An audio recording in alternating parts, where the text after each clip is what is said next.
Muy buenas noches a quienes se han conectado en estos minutos. Bienvenidas, bienvenidos. ¿Me escuchan? ¿Están pudiendo ver la pantalla? ¿Están por acá? Sí, dice, Hola Sí, Paola. Gracias. Sí, Gracias por licenciado. avisarme. Gracias Marco. Bien, ¿qué vamos a hacer? A ver, por un lado la recomendación. Tenemos hartas actividades que quizás queden fuera, en este caso, de esas tareas. No se concentren solamente en la realización de estas tareas. Eso por un lado significa que efectivamente vamos a desplegar y vamos a desarrollar específicamente actividades concretas que van a significar la puntuación. Pero por ejemplo no se les califica la asistencia, ni se les califica en este caso este tipo de actividades formativas o su participación. O sea, eso es parte del proceso. Podrían resolver este curso solamente navegando asíncronamente en la plataforma. Entonces, ¿para qué estamos en estas sesiones de aprendizaje? Pues precisamente para aprovechar el tiempo y la riqueza de que esta interacción nos pueda provocar.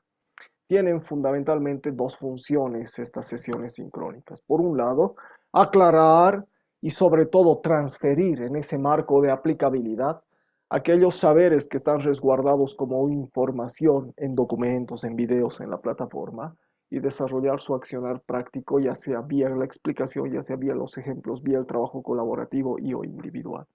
Y por otro lado, es decir, acá trabajamos la ejemplificación, la transferencia, la consolidación de la información que hay en la plataforma. Eso hacemos en estas sesiones.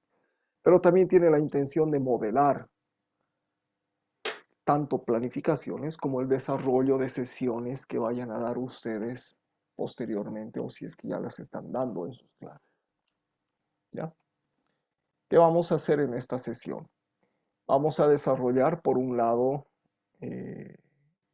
un poquito recuperando ese vídeo que se les ha pedido que vieran para la anterior sesión de Manuel Alonso Puig. Sobre el estrés, vamos a ver otro videito del estrés y me gustaría que lo comentemos. ¿Ya? Vamos a hacer un ejercicio de respiración. Después vamos a entrar al tema de las funciones educativas, ejecutivas, mejor dicho, las funciones ejecutivas. Y después hacemos lo que es el test, los tipos de inteligencias, los estilos, una explicación, lo que van a hacer ese test BARC, que también está en la plataforma. Van a identificar con este test bastante básico qué preferencia tienen. ¿Ya? Entonces, a raíz de eso, pues vamos a desarrollar precisamente el marco de nuestra sesión.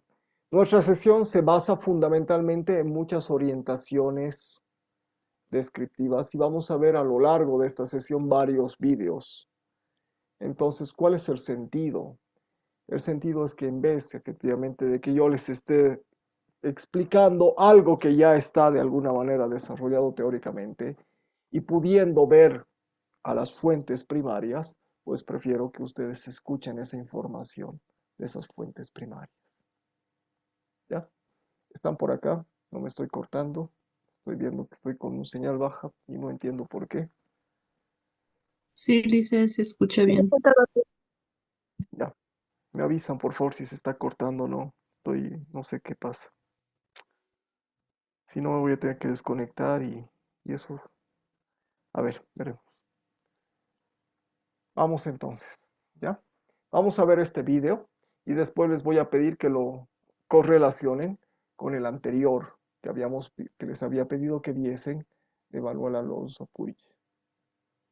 Me voy a silenciar, voy a apagar mi cámara y voy a precisamente después preguntarles y solicitar su participación.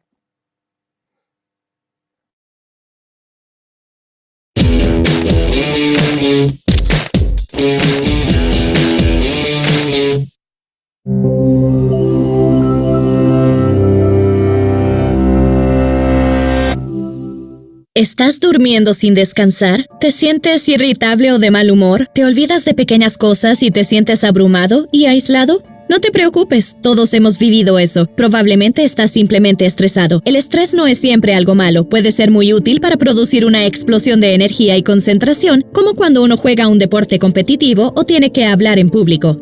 Pero cuando continúa, el que la mayoría de nosotros enfrenta día a día, esto, en realidad, empieza a cambiar nuestro cerebro. El estrés crónico, como tener exceso de trabajo o discusiones en casa, puede afectar el tamaño del cerebro, su estructura y cómo funciona, hasta el nivel de los genes. El estrés comienza con algo llamado el eje hipotalámico hipofisario adrenal, una serie de interacciones entre glándulas endocrinas en el cerebro y el riñón que controla la reacción del cuerpo al estrés. Cuando el cerebro detecta una situación de estrés, su eje HHA se activa al instante y libera cortisol, la hormona que prepara el cuerpo para la acción inmediata. Pero altos niveles de cortisol durante largos periodos de tiempo causan estragos en el cerebro. Por ejemplo, el estrés crónico aumenta el nivel de actividad y el número de conexiones neuronales en la amígdala, centro del miedo del cerebro. Y al aumentar los niveles de cortisol, las señales eléctricas en el hipocampo, la parte del cerebro asociada al aprendizaje, los recuerdos y el control del estrés, se deteriora. El hipocampo también inhibe la actividad del eje HHA. Así que cuando se debilita, también se debilita tu capacidad de controlar el estrés. Sin embargo, eso no es todo. El cortisol puede, literalmente, hacer que tu cerebro encoja en tamaño. Si merma demasiado implica una pérdida de conexiones sinápticas entre neuronas y la disminución de la corteza prefrontal, la parte de tu cerebro que regula conductas como la concentración, la toma de decisiones, el juicio y la interacción social. También conduce a un menor número de nuevas células cerebrales en el hipocampo. Esto significa que el estrés crónico podría dificultar que puedas aprender y recordar cosas, así como sentar las bases para problemas mentales más graves como la depresión y, con el tiempo, la enfermedad de Alzheimer. Los efectos del estrés pueden filtrar hasta el ADN de tu cerebro. Un experimento mostró que la cantidad de alimento que una rata madre da a su bebé recién nacido juega un rol determinante en cómo ese bebé responde al estrés más tarde en la vida. Los cachorros alimentados por las mamás eran menos sensibles al estrés porque sus cerebros desarrollaron más receptores de cortisol, que se adhieren al cortisol y amortiguan la respuesta al estrés. Las crías de madres negligentes obtuvieron el resultado opuesto y así se volvieron más sensibles al estrés durante toda la vida. Estos son considerados cambios epigenéticos, lo que significa que afectan cómo se expresan los genes sin cambiar necesariamente el código genético. Estos cambios se pueden revertir si se intercambian las mamás, pero hay un resultado sorprendente. Los cambios epigenéticos causados por una sola rata madre se transmiten a muchas generaciones de ratas después de ella. En otras palabras, los resultados de estas acciones fueron heredables. Sin embargo, no todo son malas noticias. Hay muchas maneras de revertir lo que el cortisol hace en tu cerebro estresado. Las armas más poderosas son el ejercicio y la meditación, que consiste en respirar profundamente estando consciente y centrado en tu entorno. Ambas actividades disminuyen el estrés y aumentan el tamaño del hipocampo. Optimizan tu memoria. Así que no te sientas derrotado por la presión de la vida diaria. Obtén el control de tu estrés antes de que él tome el control sobre ti. Podemos empezar con una noche de sueño reparador. El sueño es vital para nuestra salud física y mental y para ¿Lo han podido ver? ¿Lo han podido escuchar? Dice muy bonito el video. Siento que lo tenía que escuchar. descubrir su importancia. Ahora, el video, esa charla que les había pedido que viesen antes de la anterior sesión, que también está en la plataforma de Mario Alonso Puig, trata específicamente de lo mismo, con muchos elementos más clínicos y médicos, porque él es médico, ¿ya? Pero él es un gastroenterólogo, ¿ya? Sin embargo, él ha descubierto también que precisamente gran parte de las neuronas están en nuestras tripas. Y por eso en la probiota, por ejemplo, que es el alimento con el que están revestidos los intestinos que suman kilómetros y kilómetros de extensión, pues precisamente tienen células nerviosas. Y que después del cerebro, pues los intestinos efectivamente almacenan estos tejidos nerviosos. Todavía el cuerpo está consolidando su comprensión. y todavía se siguen haciendo investigaciones que efectivamente van a modificar nuestra comprensión total del cuerpo. Y quizás estos cambios más invisibles, estos cambios o estas afecciones más psíquicas, más psicológicas, ¿no? Más indetectables, la aparición de muchas enfermedades nuevas, por ejemplo, neurodivergencias, cáncer, etcétera, se debe por un lado sí a la vida moderna y demás, ¿no? Al desapego con la naturalidad misma de nuestro propio cuerpo. Somos fundamentalmente cuerpos de locomoción. Somos fundamentalmente cuerpos que deberíamos estar de alguna manera desarrollando actividad física permanente. Nuestra naturaleza y nuestra memoria genética pues lo ha desarrollado por millones de años un cuerpo que no puede sedentarizarse en tal punto en dos, tres generaciones. Todavía nuestros órganos pues responden a esa memoria genética anterior y todavía no lo hemos comprendido. Entonces les pregunto, ¿se identifican con lo que acaban de ver? A ver, alguien, alguna de ustedes o alguno de ustedes, compártanos precisamente tal vez una experiencia. No quiero invadir su subjetividad, ¿ya? Háganlo con plena libertad. O bien, pues de alguna manera puedan efectivamente tal vez dar razón o no dar razón a lo que acabamos de ver con este video cortito, en función de que hay, por ejemplo, dos tipos de estrés, uno positivo y uno negativo. ¿Alguna vez alguno de ustedes ha advertido los estragos de mantenerse estresado permanentemente? ¿Ha sentido esa reflexión en su cuerpo? ¿Y por qué pues, se hace esta pregunta? ¿Y por qué les he venido diciendo que en este módulo sobre todo vamos a desarrollar mucha actividad autoperceptiva, autorreflexiva? ¿Por qué? Porque tenemos que aprender a enseñar también de la manera en la que hemos aprendido y cuestionando esa manera en la que hemos aprendido. Por eso casi todo el módulo es muy, muy, muy autorreflexivo. Por eso es importante que hagan estas actividades. Por eso es muy importante que ustedes se pongan en esos zapatos del sujeto que aprende. Ya, ahora vuelvo a la pregunta. ¿Alguien quiere brindar algunas características o comentar el vídeo que hemos visto en relación, si quiere, con el vídeo anterior de Mario Alonso? Adelante. Leslie, por favor. Buenas noches, Lice.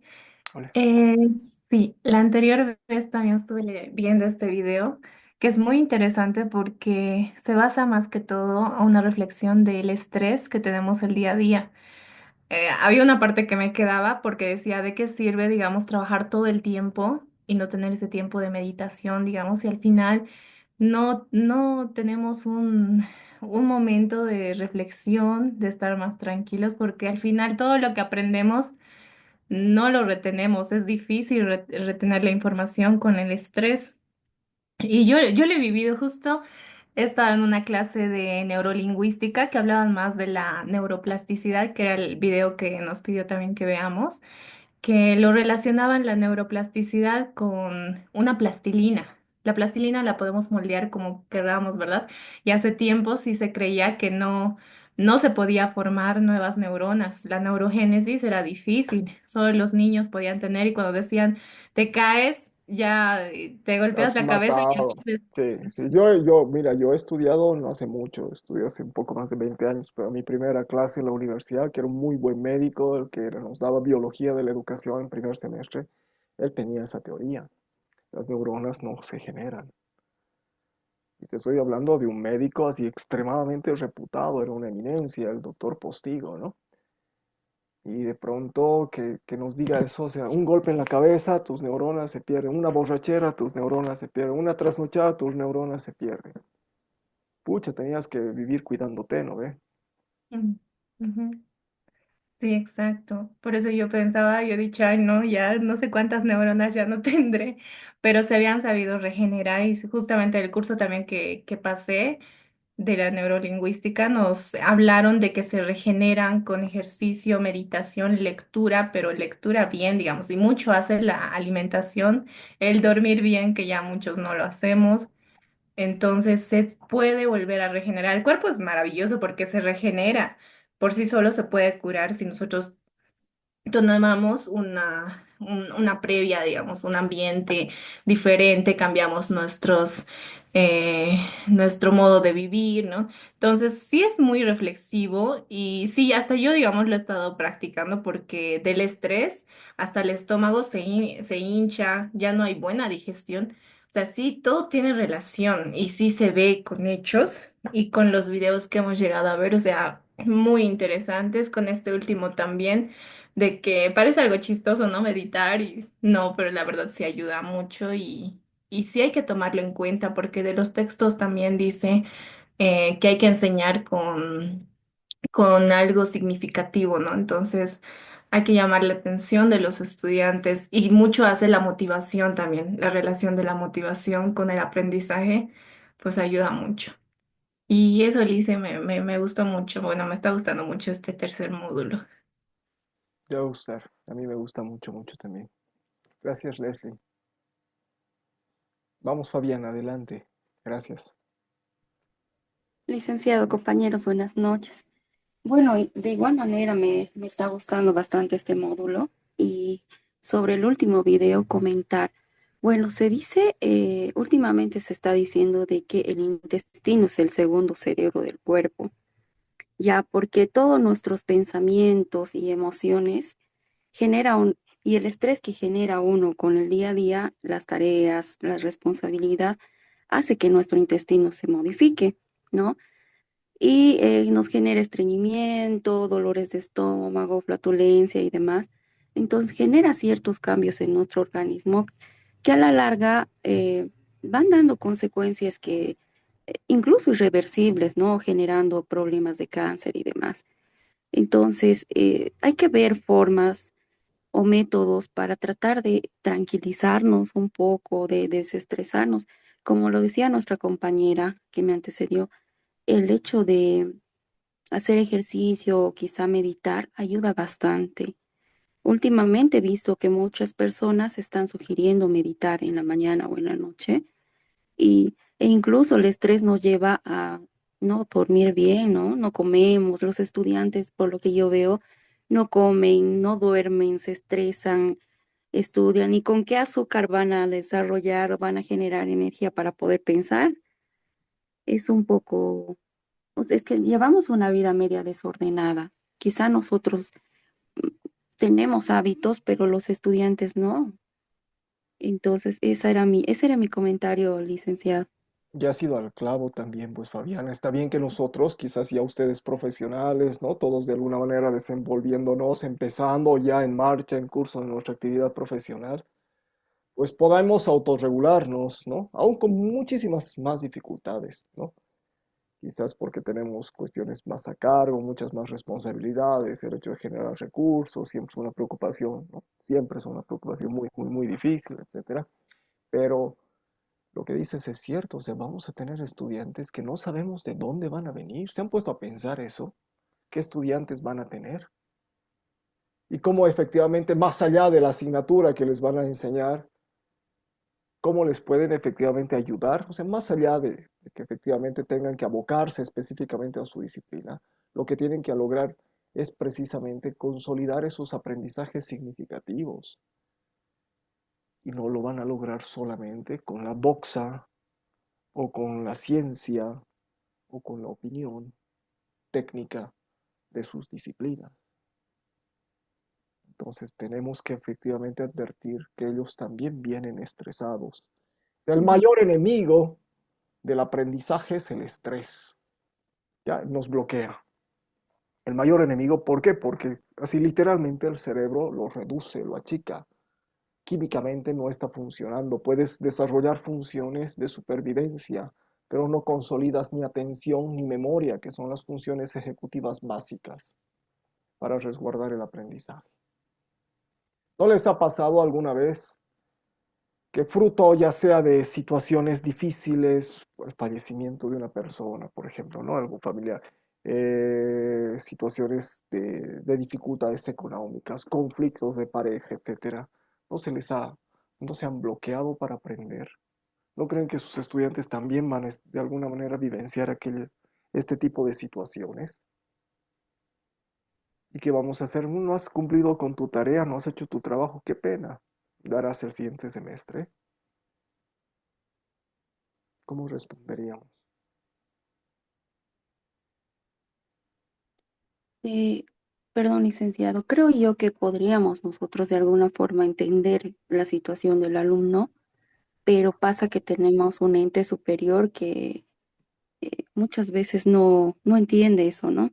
Coordinadores, directores Pero de tú carrera. tienes en cierta medida también que saber jugar con ese poder, ¿no? Y no ser tan dócil ni tan inflexible, ¿no? Porque el mismo poder tampoco lo es, ni la misma norma lo es, ¿no ve? Lo que también hay que ver de alguna manera, ver de encontrar cierto equilibrio, como lo dices, ¿no? Exacto. Y podemos darnos así algunos puntos de escape permitidos, donde efectivamente no, ah, como un punto ciego no podamos considerar. Sin embargo, ¿no les ha pasado que algún momento no se han sentido así bloqueados para aprender o con mucha dificultad para aprender? Es que a veces se llega a juntar todos los ámbitos, ya sea familiar, Claro, eh, claro, cuando hay de la... problemas los reflejas en todos. Ujú. Yo creo que para eso, Lice, tal vez como nosotros vamos a ser docentes, ayuda mucho los trabajos, o sea, acumulativos, los puntos acumulativos, digamos, como que para que sea un apoyo si es que esa persona sí se ha desempeñado muy bien en sus trabajos, pero justo en un examen no le fue bien, entonces tal vez hay una ayudita, pero en que se pueda esforzar con otra cosa, digamos, o presentar algo para aumentar puntos. Bueno, ahí están las evidencias, ¿no? ¿Qué tipo de evidencias estás resguardando para comprobar si efectivamente sabe o no sabe? Y sí, puedes tomar muchas estrategias al respecto. ¿Duermen bien? Tú, Leslie, decías que no dormías bien. ¿Duermen al menos 7 horas al día? Ujú, sí, ¿Tú, du- y tú- eso está mal, tú no está duermes bien. bien? No duermo bien. Ah, Hasta he llegado a tomar tabletas, ¿no? De melatonina para dormir, mm, valeriana, ¿no? O sea, el mismo estrés es que también como estoy en farmacia me he dado cuenta que los estudiantes no buscan tabletas para tranquilizarse, buscan tabletas para no dormir, porque tienen un examen al día siguiente y tienen que estudiar toda la noche y me dicen, dame una tableta para no dormir, no quiero dormir hoy día. Y eso está mal. Y yo creo que todos lo hemos hecho alguna vez y creo que eso después te dejan secuela. Por ejemplo, de mí era así y ahora me cuesta dormir, pero ahora otra vez estoy retomando el dormir temprano o forzar dormir. mm.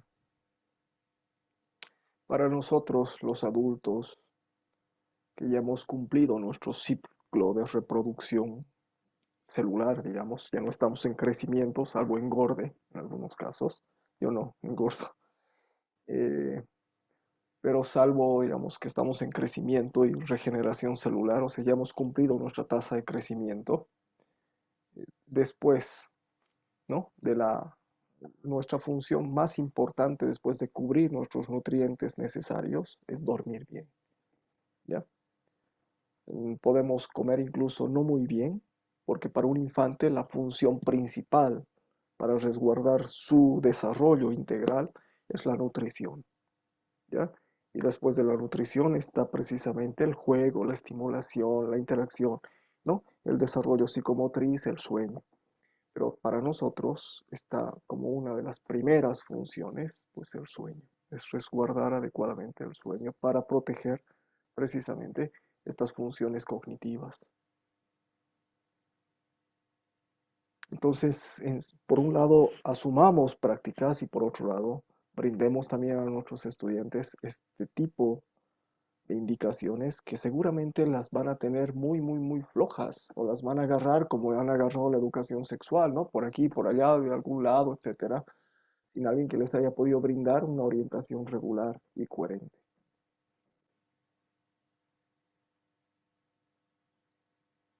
¿Alguien más quiere decir algo? ¿Compartirnos algo?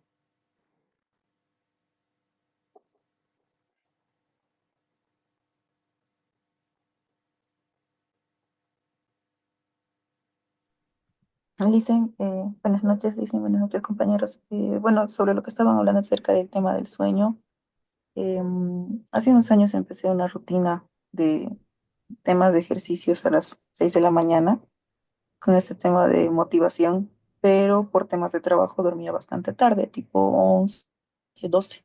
Entonces una vez leí justamente de que a pesar de que no es lo mismo, el cuerpo necesita cierto descanso y cuando alguna vez existen personas que no pueden dormir mucho en la noche, digamos, tal vez por trabajo o diferentes aspectos. Otra opción también es de tener ciertos lapsos de sueño, pero lo importante es cumplir ciclos de sueño. De hecho, los ciclos de sueño son bastante interesantes porque no necesariamente necesitamos dormir 7 horas u 8 horas, pero sí necesitamos cumplir por lo menos 2 ciclos de sueño o 3 ciclos en sí, o las 8 horas son 4 ciclos de sueños que tenemos completos. Entonces indica, ¿no? Que es lo mismo que cuando dormimos en la tarde. No es lo mismo una siesta de 15 a 30 minutos que el cuerpo necesita para poder recargar energías, por así decirlo, que echarte 3 horas de la tarde, digamos, a dormir, ¿no? Entonces, también tiene que ver mucho el tema del ciclo del sueño. Se podría decir, distribuir. Sí, en algunos casos, según el metabolismo también, ¿no? Pero esto ya es como que un análisis tipo, tipo de un nutricionista, ¿no? O de un diagnóstico más personalizado. Sí, la recomendación común es tener un sueño, ¿no? Que efectivamente sea en la noche y tenga una duración de al menos 7 horas. ¿No? La recomendación más. Ahora, si es que podemos jugar con este tipo de ciclos de sueño, pues dependerá precisamente de las posibilidades y de las disposiciones corporales de cada uno.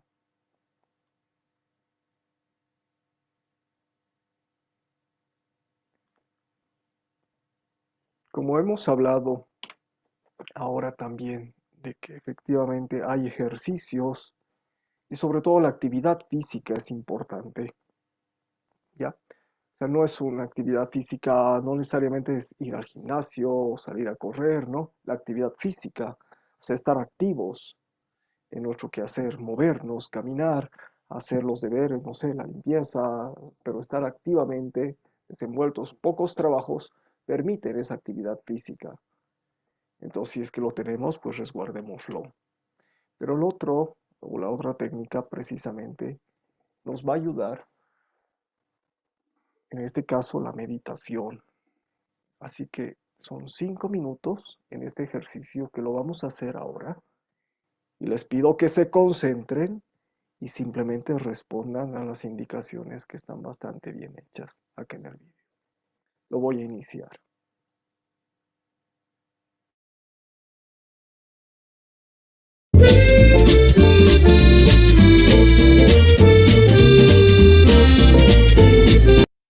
Bienvenido a este ejercicio de respiración. La pauta de este ejercicio es de 12 segundos, 3 segundos de inspiración, 3 segundos retención, 6 segundos soltar. Está indicado si posees una capacidad pulmonar estándar. Es adecuado para realizarlo a diario 2 veces al día. La duración total es de 5 minutos. Está especialmente diseñada para aprender a respirar en casos de ansiedad y depresión. Te sugerimos que sigas la pauta visual al principio. Luego, puedes prescindir de ella. La música está especialmente diseñada para facilitar el aprendizaje de la respiración. Comienza el ejercicio.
hay una práctica de relajación que dura 15 minutos, ¿ya?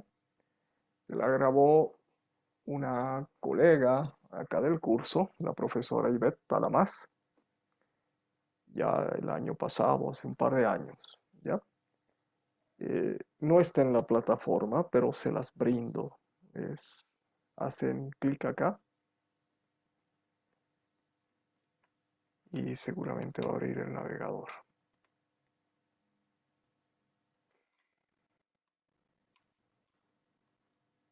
Ahí está.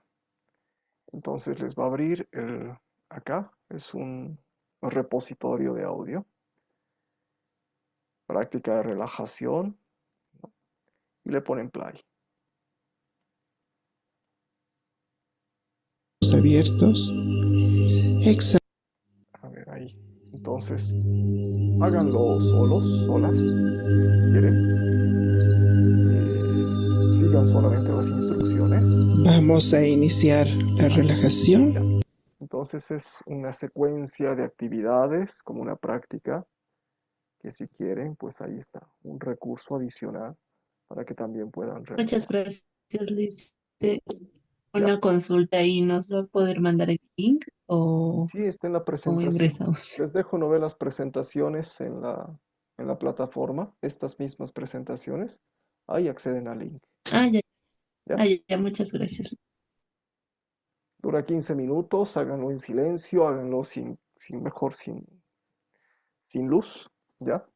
Con los ojos cerrados, si pueden hacerlo echadas o echados, recostados, sino sentados, pero apoyando ambos pies en el piso. Son unas técnicas, ya pueden no a todos, como cualquier cosa, servir. No significa que sean universales, pero es una herramienta más. Bien, les dije, esta clase les voy a mostrar varios videos, ¿ya? Este es uno de los 4 más que vamos a ver. Se les ha pedido revisar esto de las funciones ejecutivas. Y claro, las funciones ejecutivas son aquellas que están definidas así: grupo de procesos mentales que permiten controlar y regular habilidades y conductas para dirigir las acciones hacia objetivos previamente establecidos. Bueno, pero eso creo que todos los seres vivos lo pueden hacer, ¿no? O sea, tienes necesidad de comer, pues lo haces y diriges tu conducta, optimizas tus formas de cazar. En los mamíferos superiores, en los insectos, pues desarrollas este tipo de habilidad. Sí, pero estas específicamente han sido identificadas, ¿ya? Y cada vez con mayor pertinencia. No hay una clasificación universal, es decir, no hay estas funciones ejecutivas. Lo mismo que no hay neurocientífico o científico que diga, estas son las emociones. No existe un patrón de clasificación todavía estandarizado, ¿ya? Las básicas, según los neurocientíficos, son esas 5 fundamentales que aparecen en la película Intensamente, ¿no? En la 1, las 5 básicas que son las estructuradoras del resto de las emociones. Así, de la misma manera, hay otros científicos que hablan de grupos de más de 30 a 40 tipos de emociones, ¿ya? Agrupadas, etc. Lo mismo pasa con las funciones ejecutivas, pero siendo que son procesos mentales de nosotros, de nuestra especie, ya el Homo sapiens sapiens, ¿ya? Que se ha desgajado y que tiene más o menos 1.200.000 años de vida en este planeta, pues efectivamente hemos ido fortaleciendo en este espacio de la corteza cerebral, el neocórtex, acá en la parte frontal. Por eso también se dice, no, no hay que golpear la parte frontal, etcétera, porque es donde está precisamente el desarrollo de las conexiones nerviosas o neuronales para desarrollar precisamente estas habilidades que nos distinguen de las otras especies y que le dan además un plus y que nos permiten ser seres quizás superiores porque trascendemos nuestros meros instintos y nuestra mera supervivencia. Memoria, flexibilidad cognitiva, control inhibitorio, atención, fluidez verbal, velocidad de pensamiento, capacidad de planificación, toma de decisiones y otras más son las funciones ejecutivas. Los neurocientíficos han acordado que estas tres que están a la izquierda, no sé si es su izquierda, pero de mí es mi izquierda, ¿ya? La inhibición, la flexibilidad cognitiva, la memoria del trabajo, son las fundamentales. Entonces, estas tres, tener memoria, saber adaptarnos, la flexibilidad cognitiva, es decir, no procesar por el algoritmo, o sea, estoy desarrollando la cadena de mando, de pronto la secuencia de las acciones que tengo que realizar, se presenta un problema, listo, me detengo en la función, no puedo hacer porque se ha presentado un problema, como un recurso, digamos, a veces de los abogados, ¿no? Ha presentado un recurso, muy bien, se detiene todo el proceso. No, tenemos que ver la manera de adaptarnos, ¿no? Adaptar ese camino y resolverlo, porque así es la vida, pues vamos resolviendo problemas y adaptándonos permanentemente. Y por otro lado está la capacidad de controlarnos, es decir, de saber cuándo hacer las cosas y cuándo no, ¿ya? Ahora, nos van a permitir estas funciones ejecutivas sobre todo, porque les tomamos foco, porque son las fundamentales para el aprendizaje, para el desarrollo de tareas, para el desarrollo de ejercicios de aprendizaje, para el seguimiento y el control de su propio aprendizaje, para que los estudiantes resguarden y regulen su propio aprendizaje, ¿ya? Ayudan a iniciar y finalizar acciones. Tengo una tarea que es escribir un ensayo sobre un libro que tiene 200 páginas. Bueno, sabré cuánto voy a tardar leer un libro. O sea, un libro de 200 páginas no lo voy a poder leer en 1 ni en 2 días, ¿ya? Y si lo leo mal. Entonces me tomaré mi tiempo, ¿no? O sea, sabré prever. Y además tengo que reestructurar, buscar otra información, cotejar el análisis y después plasmarlo en un texto escrito. Entonces tendré esa capacidad de poder ordenar secuencialmente en un plano de abstracción ese curso previsorio de las acciones que tengo que realizar. Supervisar y modificar la conducta en el caso de necesidad y planificar una conducta futura. Son extremadamente fundamentales y son estas funciones las que nos distinguen de otras especies. Él es un divulgador, es un profesor igual de neurociencia, se llama Jesús Guillén. Él habla mucho con su cuerpo y con las manos porque efectivamente es su manera de llamar la atención y además que todo está de alguna manera relacionado. Y bueno, lo van a entender.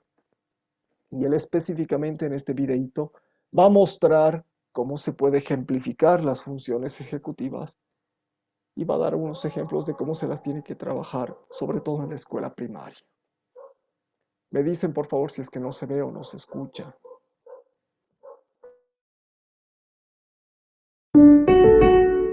La primera pregunta que nos tendríamos que plantear es ¿para qué educamos? ¿Qué es lo importante en educación? ¿Qué es lo que queremos que realmente aprendan?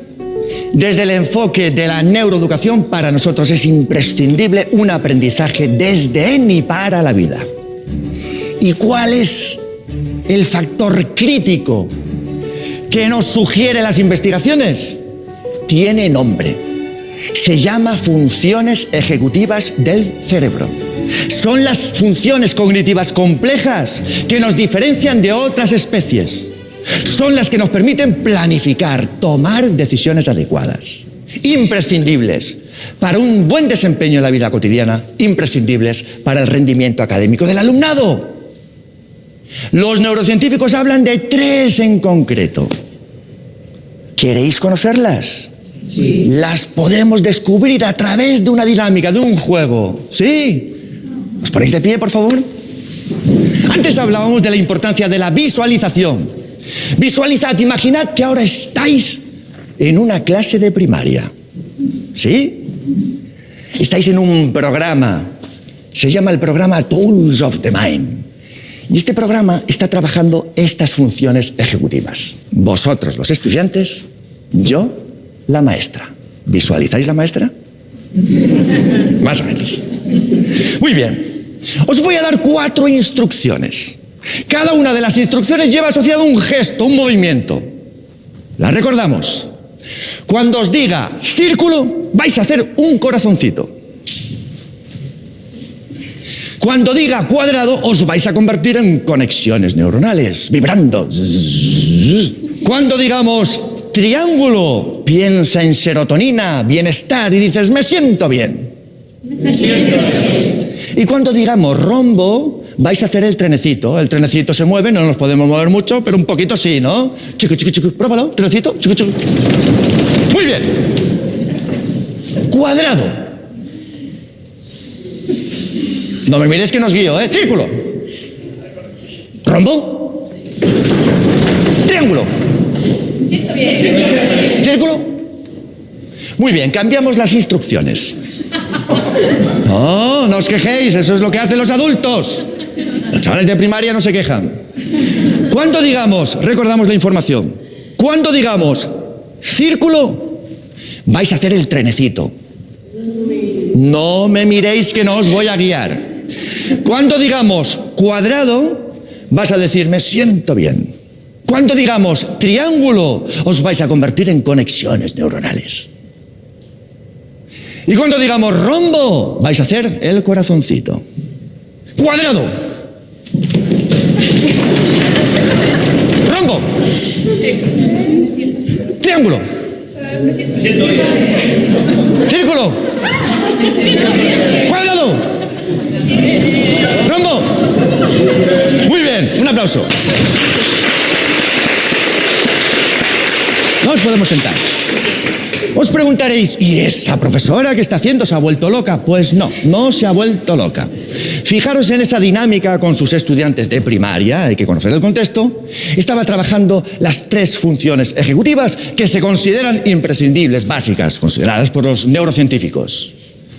Fijaros, os costaba inhibir los impulsos.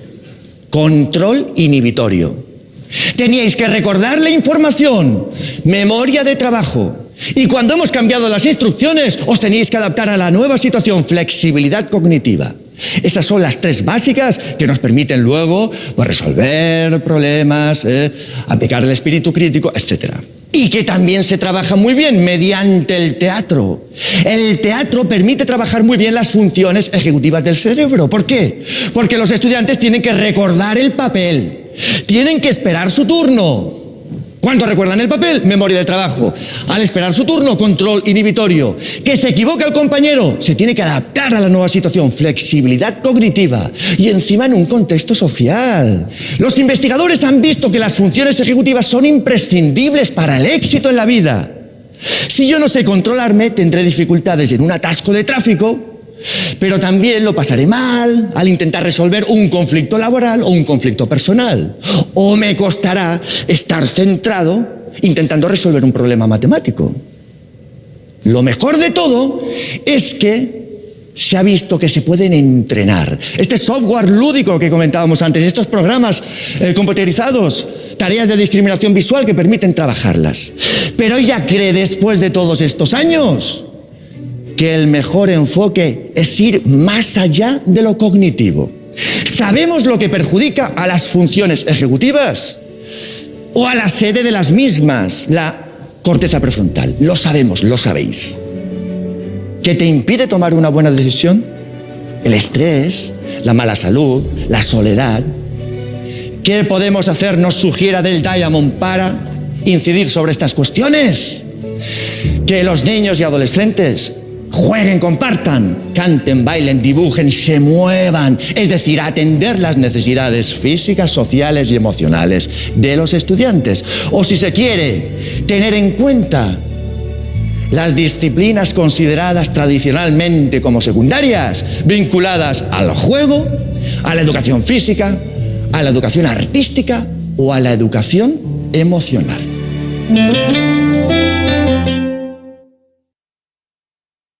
¿No se les cortó? ¿Lo pudieron ver, escuchar? Sí, Lisa. Lisa. Ya. Sí, dice. Ahí, la explicación de las funciones ejecutivas. ¿Ya? Vamos a hacer un juego, porque también una de las actividades será precisamente que desarrollen esa lectura del texto de funciones ejecutivas. ¿Ya? Para eso voy a compartirles el navegador y el juego lo tengo acá. Ujú, acá. Entonces, ¿quieren jugar abre cajas, cuestionario, rueda aleatoria, anagrama, cartas al azar, tarjetas flash? Las preguntas son las mismas. Ustedes definen el juego. ¿Cierto? Abre Cartas, caja. abre cajas. ¿Cuál? Ya. Abre cajas. Vamos. Vamos a hacerlo así. Kenia, ¿cuál es el número que quieres? 3. 3. La neuroplasticidad del cerebro se ve limitada por actividades deportivas, artísticas, entre otras, puesto que aquellas actividades consumen energía y vitalidad. ¿Es falso o es verdadero? Falso. Falso. Kenia, ¿qué dices? Leslie y Vanessa han respondido ya. Verdadero. ¿Verdadero o falso? Verdadero. Verdadero. Nada, falso. Estaba bien lo que decían que Vanessa y Leslie. Ahora, ¿quién quiere? Anabel, adelante. ¿Qué número quieres? El 6. 6, muy bien. Si los cambios químicos que se inician en el cerebro mantienen en el tiempo, entonces tendremos cambios estructurales y funcionales en el cerebro. ¿Esto es falso o es verdadero?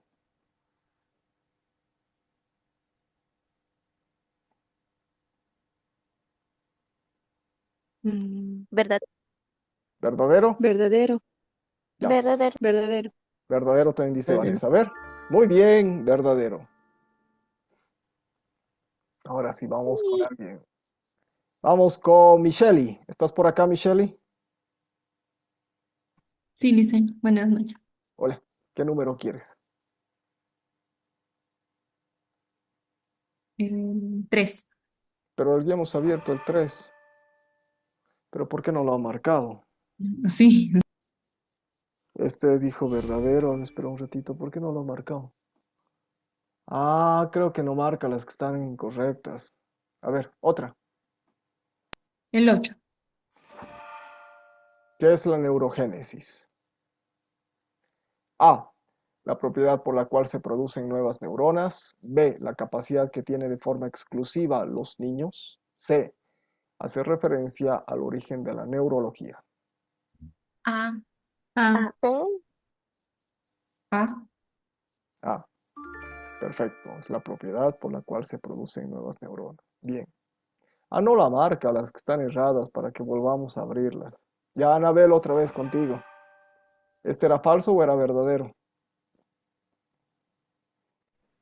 Falso. Verdadero. Falso. Falso, creo que. Sí, era falso. Era ¿Ya? falso. Porque más Falso. bien las actividades otras, ¿no? Estimulan y amplían la capacidad cognitiva, sobre todo el deporte y el arte.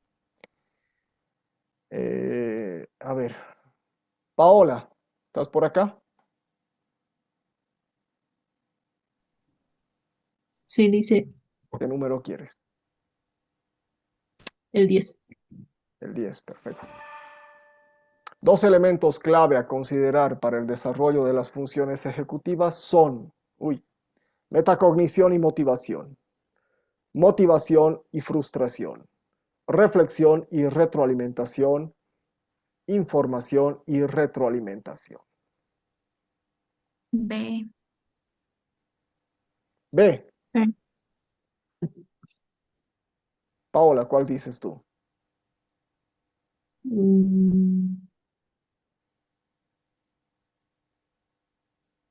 La B. La B. Esta. La verde. Ujú. Mal. Después la vamos a retomar. La A. Sí. Era No así. es la Alice, ¿eh? A ver La A. otra vez. No podemos hacerlo ahorita. Tenemos que hacer otra. ¿Ya? Después volvemos con la 10. Willy, ¿estás por acá? Sí, lo sé. Hola Willy, ¿qué número quieres? El 1. 1. Se ha evidenciado una disminución en la neurogénesis, en la producción de neuronas, A, en personas con depresión, B, en personas con dolores en un miembro fantasma, C, en personas adultas, o D, en personas con abundante estimulación. Depresión. Ya, Willy, Ah, ¿cuál? listo. A, B, C o D. A. Willy, A. Willy. Ah, has escuchado a tus compañeras. Muy bien. Sobre todo, la depresión y el estrés produce o impide la generación de la neurogénesis. Wendy, ¿estás por acá?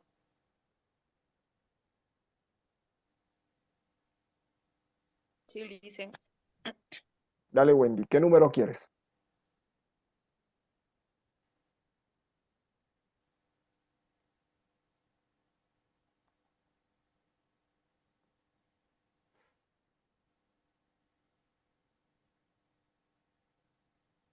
Dicen, dijo Wendy o Goldie.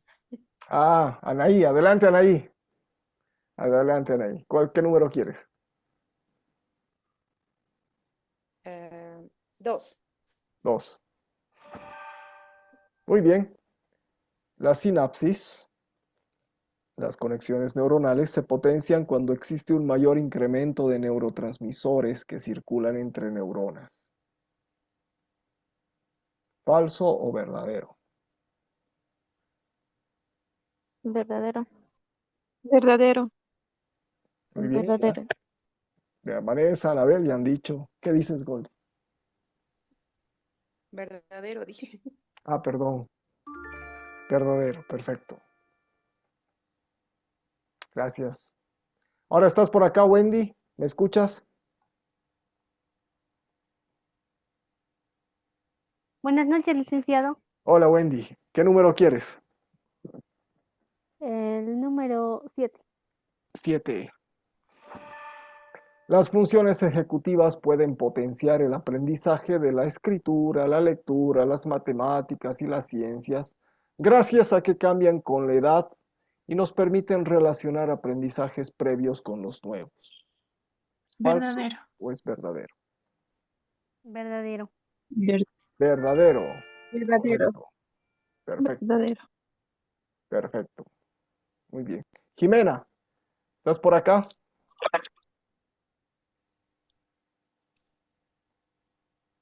Jimena, ¿estás por acá?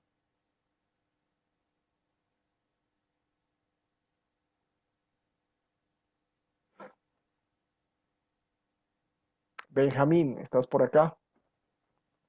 Benjamín Salas. Sí, sí, Lisa, el 12. Ya, Benjamín. Muy bien. Una vez que se ha establecido la sinapsis en el cerebro, ya no es necesario reforzar con prácticas o repeticiones, ¿verdad? Falso. Falso. Falso. Y es Falso. verdadero. Perfecto. Y es correcto. Gracias, Benjamín. Grover, ¿estás por acá? Grover, Benjamín Grover, ¿no?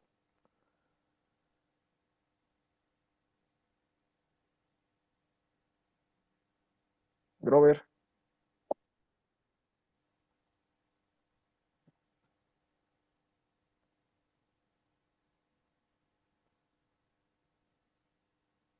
Ah, ya, no te preocupes, está bien, Grover. Estás sin señal. Julio César, ¿estás por acá? Sí, Lisa. ¿Qué número quieres? 5. 5.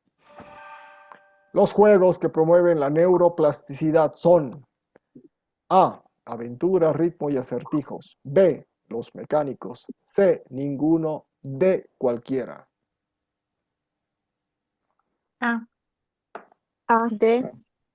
Ah, listen. La D. Bueno, Hay dos opciones, Julio César. Te están ahí señalando. ¿O el A o el D? ¿Cuál dices? A. ¿A? ¿Perdón? Dale. ¿El A? Sí. Perfecto, el A. Ahora sí. Vamos con Camila, ¿estás por acá? Sí, buenas noches. El 11. Gracias, Camila. 11. Cuando hablamos de procesos mentales que nos permiten la regulación de habilidades y conductas para alcanzar metas previamente establecidas, nos referimos a el conductismo, a la metacognición, a las funciones ejecutivas o a las funciones reguladoras. Sí. Sí. Metacon. Sí, Ya, ¿cuál es, Camila? creo que la sé. ¿Cuál? La sé. La C, Ay, funciones ejecutivas, sí, porque acabamos de dar la definición. Exactamente. Gracias, Camila. Ahora, Fabiana, La 13, dicen. 13. Muy bien. En el hipocampo y el bulbo olfatorio se desarrolla el proceso de deterioro cognitivo, de implementación de cambios estructurales del cerebro, implantación, mejor dicho, o la neurogénesis. Sí. La C. ¿Qué dices, Fabiana? El B, dice. B. No es el B. Sí. Ahora, a ver. Adelante. Ahora, Yeramel. Dice, ¿cómo está? Buenas noches. Hola. El 4. 4. El conocimiento o conciencia que tiene una persona sobre el impacto y las consecuencias que puede tener su conducta en otros se llama flexibilidad cognitiva, inhibición o supervisión de sí mismo.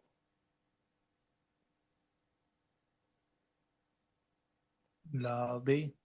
Inhibición, el control. No es lo correcto, Yeramel. Vamos contigo, Tatiana. La 9, dicen. La 9.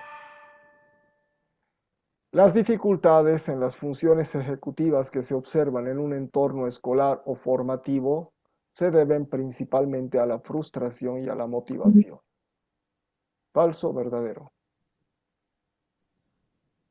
Verdadero, dice. Verdadero. Verdadero. Nada, falso. Nada, nos hemos equivocado. Vanessa, 10. 2 elementos clave a considerar para el desarrollo de las funciones ejecutivas son, esta ya la La hemos leído. ¿Cuál, Vanessa? A. La A. Muy bien. Sí, la metacognición, la reflexión sobre la propia manera que nosotros aprendemos y la motivación. Perfecto. Jimena, ¿estás por acá? Hola, Sí, Jimena. sí, dice eso. Ahora sí. ¿Cuál quieres? Buenas 4, noches. 9, 13. El 4. 4. Este ya lo hemos leído, nos hemos equivocado. El conocimiento o conciencia que tiene una persona sobre el impacto y las consecuencias que puede tener en su conducta en otros, se llama. ¿Qué se llama? Sí. La ¿Qué dices, Jimena?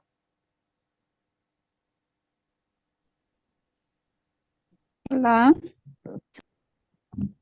A. Flexibilidad cognitiva. Sí, flexibilidad. No es flexibilidad cognitiva. C. Leslie, ¿qué número quieres? La 13. Era la C. 13. En el hipocampo y el bulbo olfatorio se desarrolla ¿qué proceso? La C. La C. C. C. Neurogénesis. Perfecto. Ahí se producen las neuronas. Marco, Sí, dice la 9. la 9. Ya sabes esta. Las dificultades en las funciones que se observan en un entorno escolar o formativo se deben principalmente a la frustración y a la motivación. Falso. Falso. Ya, Ese ya le teníamos medio como que en respuesta. Contigo también, Marco, ¿cuál es esta? La La C. C. Claro, ya Sí. hemos probado la A, la B, nos hemos equivocado, tiene que ser la C. Supervisión de sí mismo. ¿Ya? Bien, ahí repasando un poquito el texto. Sí, pero hemos tardado 14 minutos con bastantes repeticiones en algunas respuestas. ¿Ya? Está bien. Ahora volvemos a la presentación.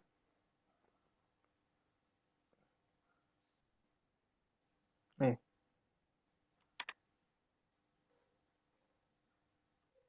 Bien, en la plataforma, ahora les pido, hay diferentes preguntas. Hay este cuestionario.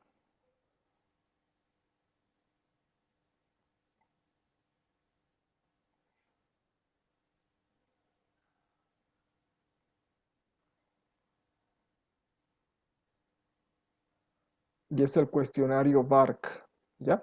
Van a hacer clic ahí y les va a abrir directamente el enlace. No cambien acá el idioma, está por defecto ahí. Si cambian a español, se les va a ir a la página principal, por ejemplo, ¿ya? No es necesario que hagan ese cambio, ¿ya? Se les va al inicio y bueno, cuando hacen cuestionario BARC, directamente aparece inglés ahí. Pero las preguntas están traducidas automáticamente, hay un sesgo ahí, pero realícenlo, por favor. Ya son varias preguntas, como 20. Entonces, por ejemplo, quiero aprender a jugar un nuevo juego de mesa o de cartas yo, y pueden utilizar una opción o ninguna o las cuatro. O sea, acá no hay un límite, ¿ya? Entonces, sin embargo, si prioricen la que más o las que más, efectivamente, estarían condiciendo con su actuación. Les voy a compartir acá el enlace directamente. Lo tenemos que hacer ahí. Y adelante, adelante, adelante. Tenemos 10 minutitos para hacerlo hasta las 9. Voy a poner algo de musiquita, yo me voy a silenciar y por favor tenemos que hacer el cuestionario. Adelante. Esta es una práctica que estamos haciendo como que para ustedes adviertan esto que estamos sosteniendo desde la primera sesión. Tenemos una audiencia que por más características culturales, sociales, económicas afines tengan, van a ser siempre portadores de una condición altamente particular. ¿Ya? ¿Qué vamos a hacer acá, por ejemplo? Ya tenemos los resultados. ¿Ya? Entonces, por ejemplo, acá vamos a hacer una suma. Y exactamente. Y es 93. Y este lo vamos a dividir entre las 18 respuestas que tenemos. 5.16 visuales. Bien, acá. Lo mismo, suma.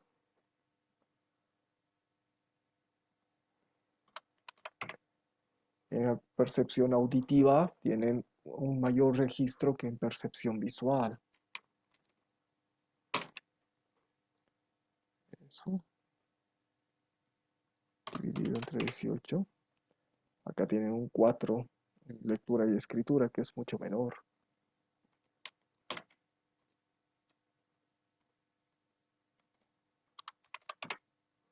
Y acá tienen un marco mayor. Entonces, ¿cuál es la predominancia?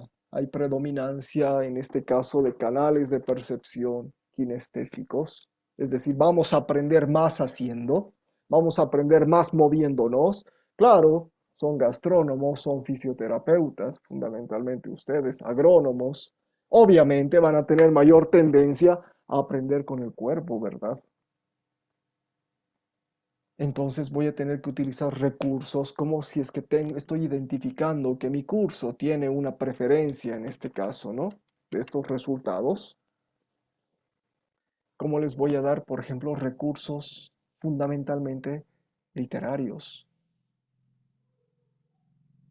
Tengo que reconsiderar, hay cierta predisposición pero sobre todo pues apuntaré a brindarles más recursos y del desarrollo de actividades de aprendizaje. Ojo, con esto estamos fortaleciendo esas planificaciones didácticas o esas planificaciones de clase que están haciendo.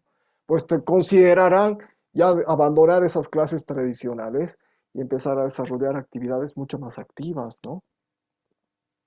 Por ejemplo, simulaciones, por ejemplo, dramatizaciones, por ejemplo, analogías corporales, por ejemplo, demostraciones, en este caso que se podrían realizar.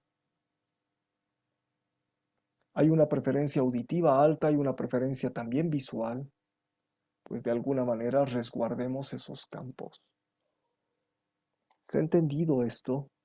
¿Se ha entendido para qué de alguna manera nos ayuda y nos permite este test, que es de un tipo de comprensión de estilo de aprendizaje, que es el BARC, que viene de la programación neurolingüística, poder desarrollar actividades que puedan congeniar con diferentes tipos de recursos?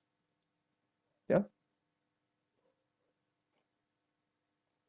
¿Se ha entendido, Camila? Sí, Licen, se entiende bien. Entonces, hay otros recursos, podrían tomar otro tipo de diagnósticos para identificar, en este caso, el mapa de preferencias que tienen sus estudiantes. Hay mapeos de inteligencias múltiples, por ejemplo. Hay mapeos de estilos de Kolb, que los vamos a ver ahorita. ¿Ya? Ahora sí. Este es el otro estilo, ¿no? Hemos visto el BARC precisamente porque es el estilo de la programación neurolingüística. Tienen un texto específico ahí, tienen algún video. Y también tienen otra suerte de clasificación que es en los estilos de aprendizaje de Kolb. Y desarrolla precisamente 4 estilos en función de conjugar 2 tipos de tendencia, más hacia la acción, más hacia la reflexión, más hacia el pensamiento, más hacia el sentimiento. Claro, estas 4 dimensiones,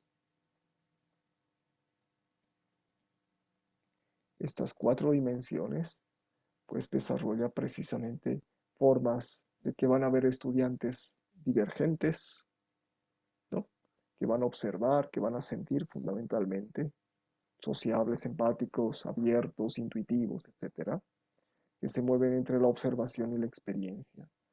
Van a haber estudiantes que les gusta experimentar, que se acomodan, más pragmáticos, más activos. Van a haber estudiantes que prefieran ser convergentes, que es opuesto a lo divergente, que sin embargo les gusta hacer, pero este es más el perfil, por ejemplo, de un físico, de un químico, de un laboratorista, poco sociable, más analítico, más hermético, más deductivo, más reflexivo. Y hay el asimilador, el que es fundamentalmente teórico, en contraposición del pragmático. Kolb desarrolla estos cuadrantes para advertir que efectivamente, así como hay estudiantes que tienen canales de percepción diferentes, ya sea por el canal auditivo, no significa que tengamos un solo canal. Ojo, podemos aprender, pero tenemos preferencias. Y esto lo han marcado precisamente con el test del BARC. Así como vamos a tener también preferencias. A todos les gusta bailar, a mí no.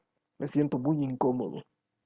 Por cuestiones así personales, no sé, pues por razones de modelamiento y de reforzamiento histórico tal vez, pero no me gusta. Así como alguna vez les comenté también que me siento un poco incómodo con el aprendizaje de las lenguas. Me parecen que son súper difíciles. Digo, así ya me he bloqueado, no voy a aprender a hablar otro idioma, no prefiero dominar bastante bien el manejo del español antes que aprender a hablar otro idioma, porque lo veo así, un mundo extremadamente complejo. Me puede pasar eso con la música, soy muy analítico y le he aprendido recién. Sin embargo, tengo esas preferencias. Me muevo bastante bien en otros ámbitos, en la lógica, en la abstracción, me muevo bastante bien en el desplazamiento de lo manual, me gusta construir cosas con las manos, me gusta hacer maquetas, hago muebles en mi casa, me gusta trabajar la madera, me gusta trabajar, hago oficios, no sé, cada uno tiene sus preferencias. ¿Ya? Pues vamos a tener un mapa un aula diversa. Entonces vamos a aprender también, bueno, no la vamos a aprender todos, todas, pero sí van a advertir de que, por ejemplo, hay un método, que es el método, es un método activo, que es el método que sigue esta clasificación de Kolb, que es el método de Kolb, ¿ya? Entonces, por ejemplo, vamos a partir de una experimentación. Se parte de una experimentación. Por ejemplo, ¿cómo aprendemos a desarrollar un masaje? ¿Ya? Por ejemplo, o cómo aprendemos a hacer un diagnóstico corporal específico, o cómo aprendemos a cocinar algo. Entonces, partimos de la experimentación, degustamos el plato, miramos a alguien que está cocinando, o degustamos el plato, ¿ya? Un plato que efectivamente quizás tenga aromas, sabores, que se llama ingredientes, que quizás no sean tan conocidos acá. La cúrcuma, por ejemplo, el azafrán, que que es muy caro, además, que casi no lo tenemos eh, en nuestro sazón, o el uso de ¿qué se llama esto que le ponen al puchero? Que esto como arvejitas. Garbanzo. El garbanzo, que no lo usamos, que no lo comemos mucho, pero que los árabes lo utilizan bastante. ¿Qué se llama esta pasta de garbanzo? Con is, termina como anís, algo así. Ya, hay una pasta de garbanzo que es bien El pesadita. hummus. El hummus, perdón, hummus. Sí, el hummus. Por ejemplo, probamos algún tipo, ¿no? Experimentamos algún sabor quizás no muy conocido, ¿ya? Entonces pensamos, reflexionamos con nuestros saberes previos, asociando primeramente lo que ya conocemos, cómo se habrá preparado ese plato, qué tipo de ingredientes será, inferimos, ¿ya? Sobre su preparación. Estamos experimentando, estamos preparándonos para la situación del aprendizaje y después pasamos precisamente a la construcción teórica. Aprendemos, ya sea que nos muestren, ya sea que investigamos, advertimos las combinaciones, desglosamos todo el procesamiento precisamente de la producción del plato y volvemos a pensar lo aprendido preparándolo. Entonces es un ciclo completo. Desde que experimentamos, lo reflexionamos, lo teorizamos, bebiendo efectivamente de esas fuentes que nos van a adicionar, ¿no? Saberes, ¿no? Otro tipo de saberes, para que lo aprendamos realmente, porque ahí no termina el aprendizaje, lo vamos a aprender cuando lo sepamos hacer, ¿ya? Entonces este es un ciclo de Kolb que maneja precisamente todos los estilos. Habrá estudiantes que se sienten o que tienen mayor capacidad de aprendizaje en esta etapa, en la experimentación. Otros en la reflexión, otros en la teorización necesitan del soporte de algo adicional y otros aprenderán más en la misma producción. Entonces cubrimos las diferentes capacidades de ese aula diversa, de esa diversidad de aprendizajes que vamos a tener. Otra gran beta importante para advertir precisamente el relacionamiento de nuestro aprendizaje es pues manejar nuestras emociones, porque las emociones son el fundamento, el basamento, ¿no? De nuestra capacidad cognitiva. Si no nos sentimos bien, si es que no nos sentimos queridos, si es que no sabemos, si es que no estamos motivados, no vamos a aprender. ¿Cuál es la principal razón para que ustedes pongan a su hijo en una escuela? Más allá del estatus, de la cantidad de conocimientos, de que es bilingüe, de que haya un montón de actividades curriculares, más allá de cualquier cosa, de la distancia, del precio, etcétera, es que a sus hijos o a sus hijas o a sus hermanos o a cualquier persona, la primera condición es que los quieran. ¿Ya? Porque si es que no los van a querer, pues no va a haber seguridad y no va a haber aprendizaje. La primera condición para suscitar cualquier proceso es que uno lo entienda y lo quiera. ¿Ya? Por lo tanto, tenemos que querer a nuestros estudiantes. Y esto pasa precisamente por todo este resguardo de habilidades que incluso podrían estar contrastadas con la razón analítica, con la implicación emocional. ¿Por qué? Porque es intuitiva, porque es irracional. Goleman ha desarrollado y abierto esta luz de que hay una gran capacidad de inteligencia emocional, porque han reaccionado sobre ese concepto tradicional, esta plataforma definida, ¿no?, por la industria, por el Fordismo, por estos modelos de producción en serie que han también implantado el conductismo como principio educativo. Porque claro, necesitaban personas ágiles, rápidas, eficientes, que se muevan con versatilidad. Y ese modelo lo tenemos en todas las películas gringas, ¿no? El perfil de la persona como se quisiera ser efectivamente en ese modelo de producción, que responda, que se adapte, que de alguna manera sea medio maquiavélico también, que justifique, ¿no?, los fines antes que los medios que haya utilizado, etc. Pero Goleman advierte y empieza a abrir este concepto de la inteligencia al observar a los choferes de autobuses en Nueva York, que bueno, ser chofer y es un trabajo extremadamente denso. Si ustedes conducen, pues no hay mayor densidad de emociones negativas que alguien que efectivamente se dedica a conducir, ¿ya? Además, por el calor, por las condiciones, ¿no?, que tiene el mismo automóvil y más aún en contextos donde no hay respeto a las normas de tránsito, en fin. Entonces él advertía de que los conductores afrodescendientes eran extremadamente amables y en particular investigó a uno, donde desarrolló precisamente esa sensibilidad para que, viendo cómo trataba a la gente, hacía que toda la gente se sintiera bien en el trayecto. Él tenía una elevada inteligencia emocional, hacía sentir bien a la gente. Y ahí empieza a abrirse una beta, más allá de la racionalidad o la capacidad resolutiva, que implica fundamentalmente la lógica y la capacidad expresiva o el pensamiento crítico, en fin.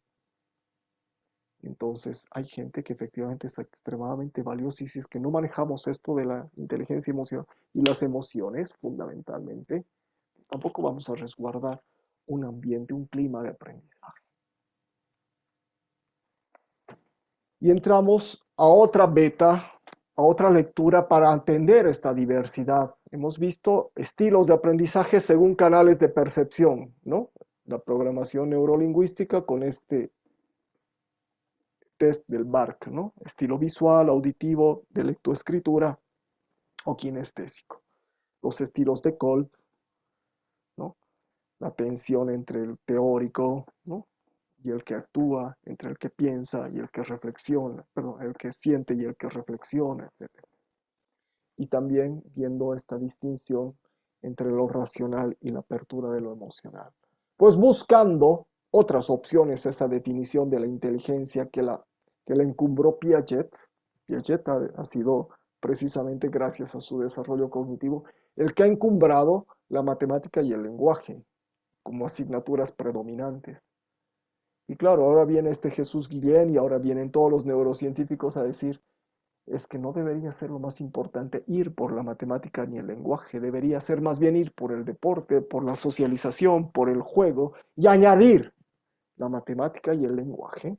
Por ejemplo, se puede aprender un mundo de cosas caminando, con ejercicio físico, por ejemplo, en relación, incorporando el contenido a estas acciones que son fundamentales.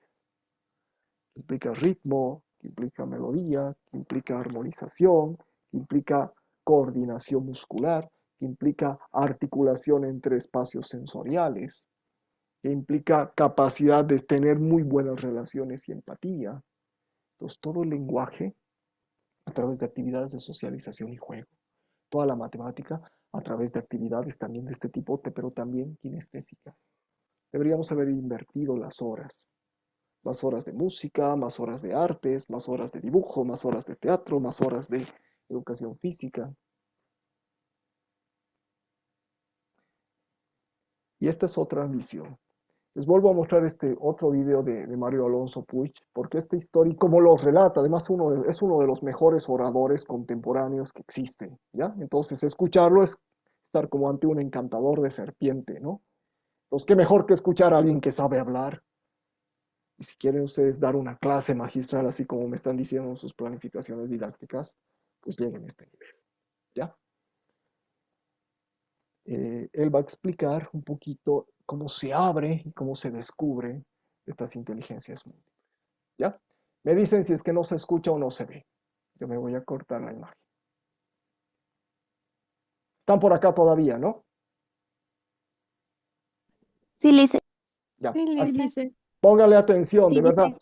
Es muy significativo. Y haber hallado este video para mí ha sido también muy, muy, muy significativo. La segunda historia es una historia fascinante. Es un niño que cuando es pequeñito, su hermano Curtis, él y su madre son abandonados por su padre. Es un niño de color, se llama Ben Carson. Gente muy pobre, viven en Detroit, un barrio muy peligroso. Yo trabajé durante una época en un hospital en Henry Ford en Detroit, y Detroit es una ciudad muy, muy violenta. Este niño era considerado the dummy, el estúpido de la clase. Imaginaros lo que es que alguien, cuando te mira, te vea como un estúpido. Tanto que al final cargas con una etiqueta de quién eres tú, yo, un estúpido. Tenía tanta tensión, tenía tanta tristeza y tanta rabia, que en un momento de desesperanza cogió un cuchillo y se lo intentó clavar a un amigo suyo, con la fortuna de que se partió la hoja al chocar con la hebilla del cinturón. En aquel momento el joven Ben experimentó una crisis emocional, se dio cuenta de que tenía que hacer algo diferente, que así no podía seguir su vida, pero no sabía qué hacer. Un niño norteamericano pasa una media de 7 horas y media al día viendo la televisión. Ben no era una excepción en aquella época, pero su madre le dijo que había tenido una revelación durante un sueño y que lo que ellos tenían que hacer, tanto Curtis como Ben, era leer. Ellos no leían prácticamente nada, no leían un libro. Como no tenían dinero para comprarse libros, iban a la biblioteca pública de Detroit. Ben empezó a interesarse por la naturaleza, por los minerales, por los vegetales y por los animales. Un buen día el profesor de ciencias llegó a la clase de ciencias y llegó con una roca de color negro, una roca extraña, y dijo, ¿qué es? Ben inmediatamente supo que esa roca era obsidiana, pero Ben era el tonto de la clase. ¿Para qué iba a hablar? Esperó a que hablaran los más inteligentes, los que sabían más, los que tenían más conocimiento. Pero esos chicos estaban callados. Entonces esperó que hablaran los otros, los que eran un poquito menos inteligentes. Tampoco dijeron nada. Y al final tímidamente levantó la mano. Al levantar la mano, el resto de sus compañeros le miraron sorprendidos, como diciendo, pero Ben, ¿pero cómo te atreves? El profesor podía haber dicho, venga Ben, tú esto no lo sabes, y haber guardado la roca. Pero el profesor le miró a Ben y le dijo, Ben, ¿tú lo sabes? Sí, yo lo sé. ¿Qué es? Es obsidiana. Sí, es obsidiana. En ese momento Ben observó cómo la cara de sus compañeros cambiaba.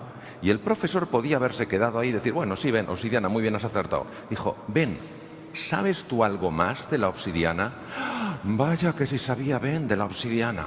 Empezó a contar de la obsidiana y el resto de la gente perpleja. Bien, este niño que era el tonto de la clase, este niño que tenía una crianza muy dura en la pobreza, en la dificultad, este niño experimentó un cambio muy profundo. Tan profundo fue el cambio que quedó el número 1 de la clase, el número 1 del colegio, el número 1 de todas las escuelas de Detroit. Fue becado por la Universidad de Yale y es el mejor neurocirujano infantil del mundo. El doctor Ben Carson, jefe de neurocirugía infantil del Johns Hopkins en Baltimore, Maryland. Entonces, uno se pregunta, ¿cómo es posible que etiquetemos la inteligencia con un test? Un test de cociente intelectual y que pongamos una etiqueta a una persona y digamos, ¿eres inteligente o no eres inteligente? ¿Cómo es posible? ¿Cómo podemos ignorar estos hechos? que una persona condenada al fracaso aparentemente por su torpeza intelectual pueda convertirse en el mejor neurocirujano infantil del mundo, la persona que tiene más experiencia en craneopagos, siameses unidos por el cráneo. Hablamos de operaciones de 100 horas. Por eso, hace años, empezó a cambiarse el concepto de la inteligencia. Y la inteligencia ya no era algo fijo, no era algo determinado, no era algo que tú tenías y es lo que había. La inteligencia era una ventana que se podía abrir o mantenerse cerrada. Una ventana que cuando se abría, tú empezabas a descubrir cosas, empezabas a comprender, empezabas a asociar, empezabas a crear. Y hace 40 años aproximadamente, dos grandes pioneros norteamericanos, uno de la Universidad de Harvard y otro del MIT, decidieron empezar un proyecto para intentar entender la inteligencia. ¿Y sabéis con lo que se encontraron? Se encontraron con algo extraordinario. No hay una inteligencia. Con lo cual yo no puedo decir eres o no eres inteligente. Hay 9 inteligencias diferentes. Y si a ti te explican las cosas en base a tu inteligencia, tú puedes entenderlas. Pero si no te las explican en base a tu inteligencia, tú no puedes entenderlas. Hay personas que necesitan ver las cosas de forma secuencial, lógico-matemática, para, ahora lo comprendo. Hay otras personas que necesitan ver una imagen global, inteligencia visual espacial. Hay otras personas que tienen que moverse, que tienen que tocar, que tienen que manipular, inteligencia kinestésica. Hay personas que necesitan que les entre por el oído, inteligencia musical. Hay personas que para que se abra esa ventana tienen que sentirse conectados con otro ser humano, inteligencia interpersonal. Hay personas que para poder comprender han de reflexionar, inteligencia intrapersonal. Hay personas que para que se abra esa ventana tienen que estar en contacto con la naturaleza, inteligencia naturista. Y hay personas, la última de las inteligencias, que para que se abra tienen que ver una trascendencia, un propósito en las cosas. Esto es maravilloso, ¿sabéis por qué? Porque los seres humanos tenemos dudas de nuestras inteligencias, aunque no lo queramos reconocer. Y cuando tenemos que hacer frente a un proyecto y consultamos en nuestro interior, ¿soy capaz? ¿Cuántas veces? No en nuestro pensamiento, y sin nuestro pensamiento decimos, no puedo, no soy capaz. Por eso la clave de toda la transformación educativa será entender que si un niño, un adulto no aprende, no es porque no sea inteligente, sino porque no le estamos hablando de la manera en la que esa persona aprende. Aprender algo nuevo es entrar de lleno en el mundo de la incertidumbre. Y todos sentimos miedo. Sentimos miedo de irnos más allá de lo que conocemos. Sentimos miedo de ir más allá de lo que controlamos, de aquello que es predecible. Y por eso no tiene sentido que el aprendizaje esté basado en la coacción. No tiene sentido que el aprendizaje esté basado en la obligación.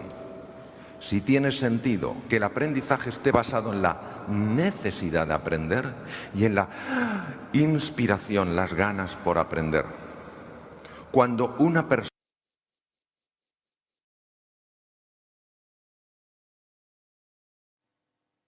Así es, Leslie.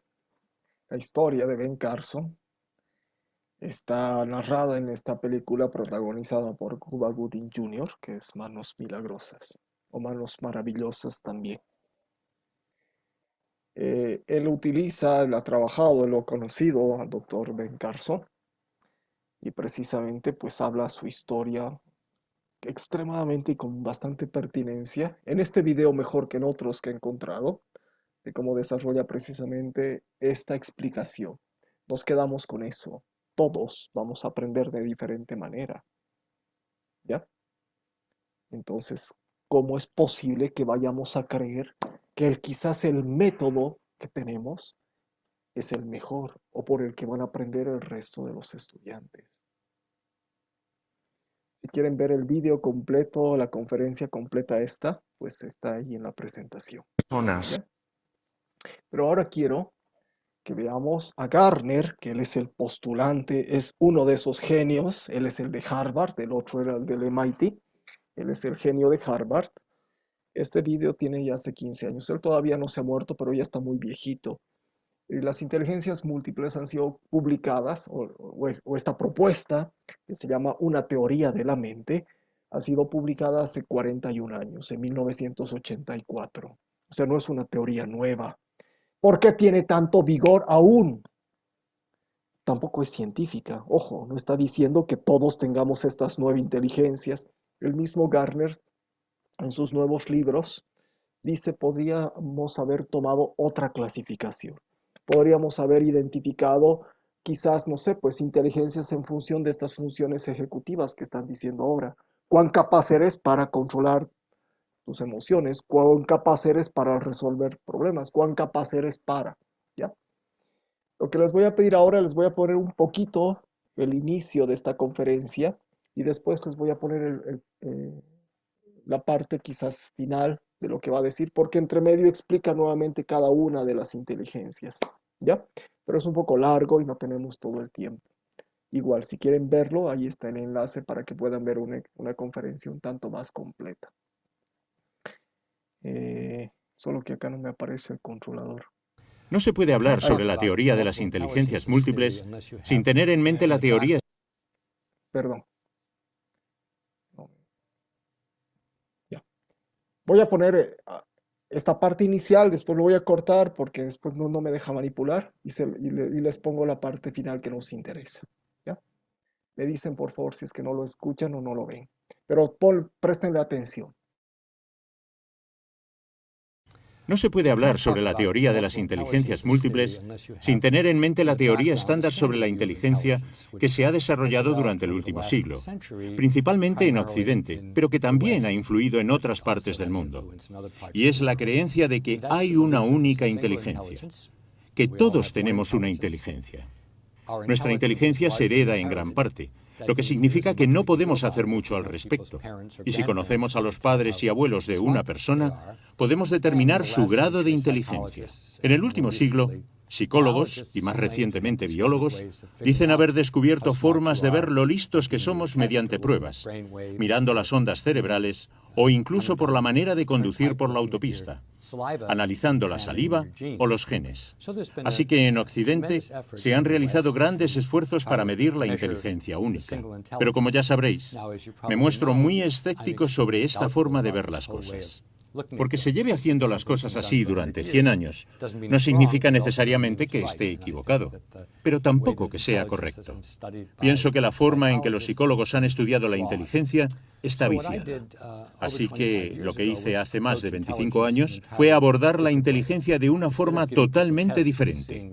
En vez de someter a sujetos a pruebas y ver qué respuestas se correlacionaban con otras, analicé la mente humana a través de la lente de diferentes disciplinas. Estudié lo que conocemos sobre el sistema nervioso durante milenios, desde los invertebrados hasta los primates, hasta el ser humano.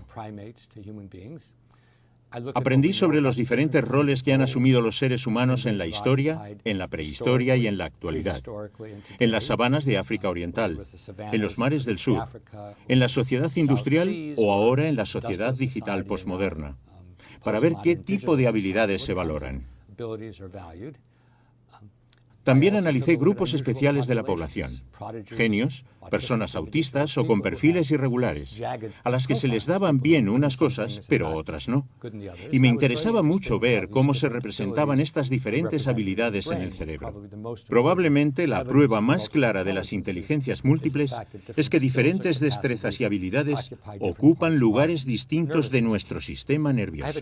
Tengo una definición técnica de inteligencia, pero pienso que la metáfora resultará más útil. La visión estándar de la inteligencia es que tenemos un ordenador en nuestra mente-cerebro. Si el ordenador funciona bien, somos inteligentes y hacemos todo de forma inteligente. Si es promedio, somos regulares en todo. Si funciona mal, somos tontos y no hacemos nada bien. Las inteligencias múltiples dicen que tenemos varios ordenadores, 7, 8, 9 ordenadores. Estos ordenadores son relativamente independientes los unos de los otros, así que podemos tener aptitud para algo, digamos la música, ser regulares en otra cosa, como las matemáticas, y dársenos mal otra, por ejemplo, entender a las personas o lo contrario. Así que en vez de tener una única mente y una única inteligencia, creo que se describe mejor al ser humano como poseedor de un puñado de ordenadores. Y el hecho de ser bueno con uno no predice que uno vaya a ser bueno o malo con otros ordenadores. Nuevamente, como pienso que estarán familiarizados con estas ideas, voy a repasar las diferentes inteligencias rápidamente. La primera es la inteligencia. Ya. Ahora voy a adelantar un poquito el video que no me dejaba el controlador. Voy a dejar de compartir esto. Ahorita se los pongo. Hace un repaso Gartner de cada una de las 9 inteligencias. Ojo, empezaron siendo 7, ¿ya?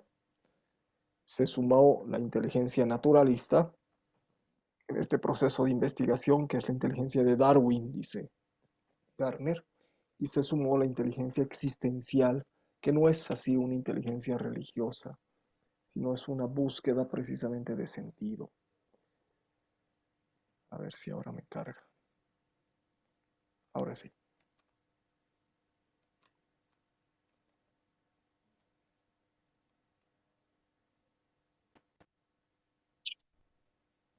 Ahora vamos a ver acá, pero no me carga el... Acá está. Vamos a ver la partecita conclusiva. No se puede hablar de las múltiples, la comentaré brevemente en las conclusiones de mi libro. La teoría de las inteligencias múltiples se presentó hace más de 25 años. Se han introducido varios cambios sobre los que hemos escrito en diferentes publicaciones. Es más, este año, en 2009,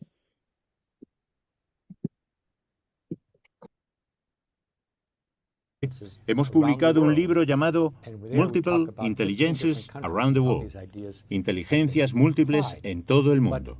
En él hablamos sobre 15 países diferentes y cómo se han ido aplicando las distintas ideas. Pero hoy simplemente quisiera mencionar 2 afirmaciones científicas y 2 educativas. La primera afirmación científica es que todo el mundo tiene estas inteligencias. Es lo que nos hace humanos. Una rata puede tener más inteligencia espacial. Este ordenador puede tener más inteligencia lógico-matemática. Pero nosotros somos las criaturas que tienen inteligencia musical, inteligencia lingüística, inteligencia interpersonal, etc. Así que todas las personas que conocen, todos los alumnos, todos los educadores, tienen estas 8 o 9 inteligencias. Sin embargo, hay una segunda afirmación, que es que no hay 2 personas, ni siquiera gemelos idénticos, que tengan exactamente el mismo perfil de inteligencias. Porque aunque se pueden tener los mismos genes, como es el caso de los gemelos, no tenemos las mismas experiencias.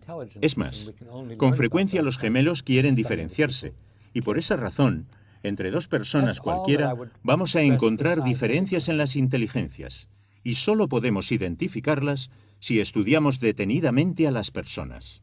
Eso es todo lo que quería subrayar en cuanto a las afirmaciones científicas. También hay 2 afirmaciones educativas. La primera es que siempre que sea posible, deberíamos individualizar la educación. Esto significa que deberíamos enseñar a cada persona, niño o persona mayor, las cosas de tal forma que las pueda aprender y de la forma en la que nos puedan mostrar lo que han aprendido. Hay un grupo que siempre ha recibido una educación individualizada, y es el de los acaudalados. Pues los ricos contrataban a tutores y el tutor tiene que trabajar con el niño que sea y no puede decir, ese niño no está aprendiendo, denme otro. Así que, por necesidad, el tutor individualiza la enseñanza. Eso no ha sido posible hasta ahora porque los docentes tienen muchos alumnos. Sin embargo, los ordenadores, por primera vez en la historia de la humanidad, posibilitan que se pueda individualizar la enseñanza para prácticamente cualquiera, porque los ordenadores son muy pacientes. Pueden presentar las lecciones de muchas formas diferentes. Si una no funciona, pueden hacerlo de otra. Pueden diversificar, pueden proporcionar representaciones múltiples. Pueden enseñar a una persona a través del lenguaje, a otra a través de lo espacial y a otra mediante el debate interpersonal. Así que existe ahora la posibilidad de individualizar la educación mucho más que en el pasado. La segunda afirmación educativa está relacionada con la anterior, y es que cualquier cosa que pensemos que es importante, que se necesita enseñar a todos o a muchas personas, se debería enseñar de muchas formas diferentes. Así que si se quiere enseñar álgebra, o cómo hablar en público, o cómo analizar una fuga, o sobre los principios del marxismo o los de la democracia, no hay que hacerlo solo de una forma, no solo a través de una ponencia o con un libro de texto, sino que se puede representar, contar chistes, mostrar vídeos, interactuar.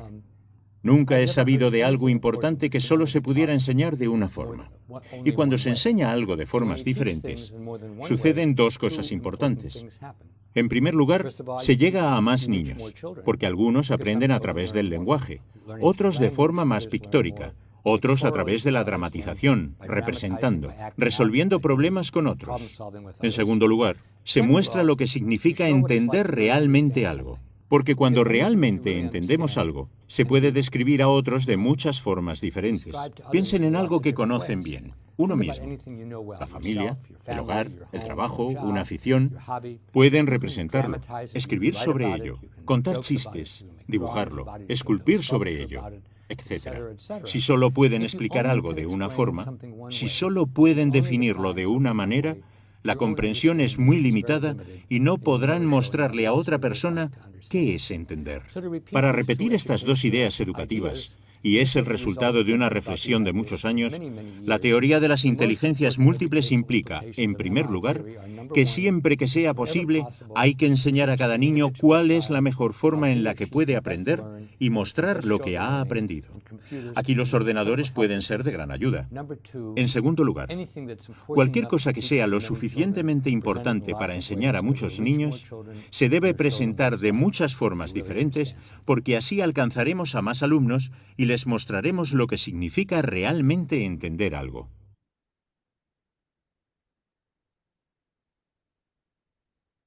¿Lo pudieron ver, escuchar? No sé.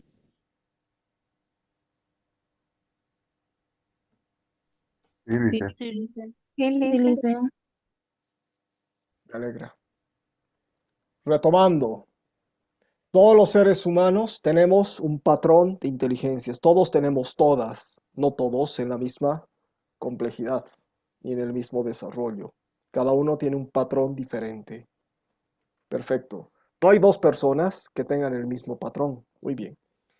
Las dos premisas educativas. Deberíamos individualizar tanto la educación como sea posible y pluralizar la educación de diferentes maneras.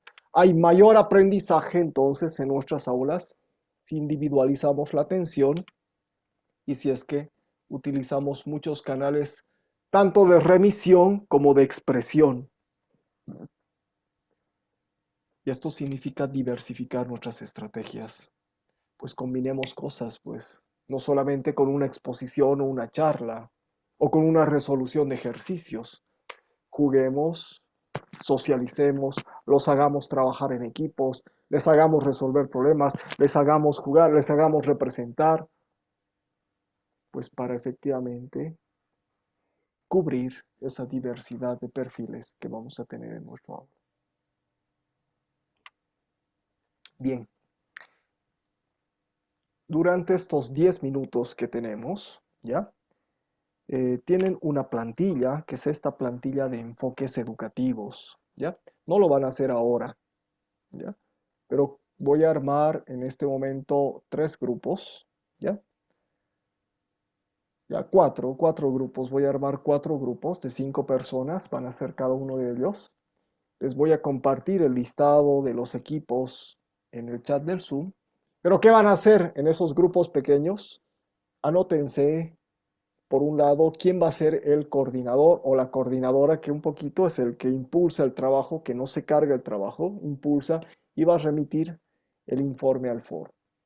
Cada uno de los equipos va a indagar, va a buscar, así como han buscado las características de la población, van a indagar qué tipo de actividades, por ejemplo, se podrían utilizar para fortalecer las inteligencias múltiples, para resguardar las emociones, para respetar los canales de información del estilo BARC, para fortalecer las funciones ejecutivas o para manejar el estrés. ¿Ya? ¿Se ha entendido, Leslie? Sí, sí, Lice. Van a indagar, o sea, indaguen, o sea, no hay acá una matriz ni tampoco hay una respuesta, pero indaguen, por ejemplo, qué tipo de actividades son las pertinentes para reconocer que tenemos un aula diversa y cómo podríamos trabajar las inteligencias múltiples en el aula. Hay una, por ejemplo, que se llama paisajes de aprendizaje, búsquenla. Van a entrar, van a navegar y van a tener un montón de información.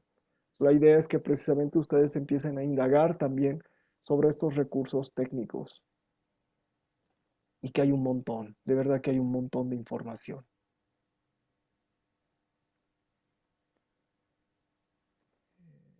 Ya. Son salas de 5 personas más o menos, todas, ¿sí?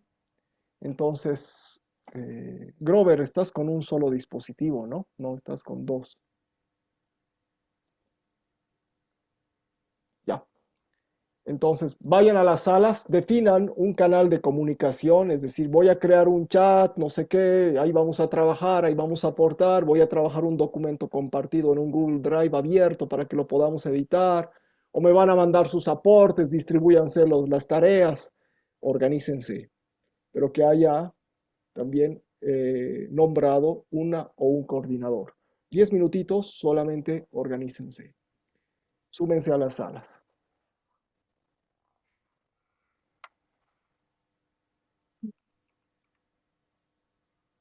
Adelante, pueden sumarse a las salas pequeñas.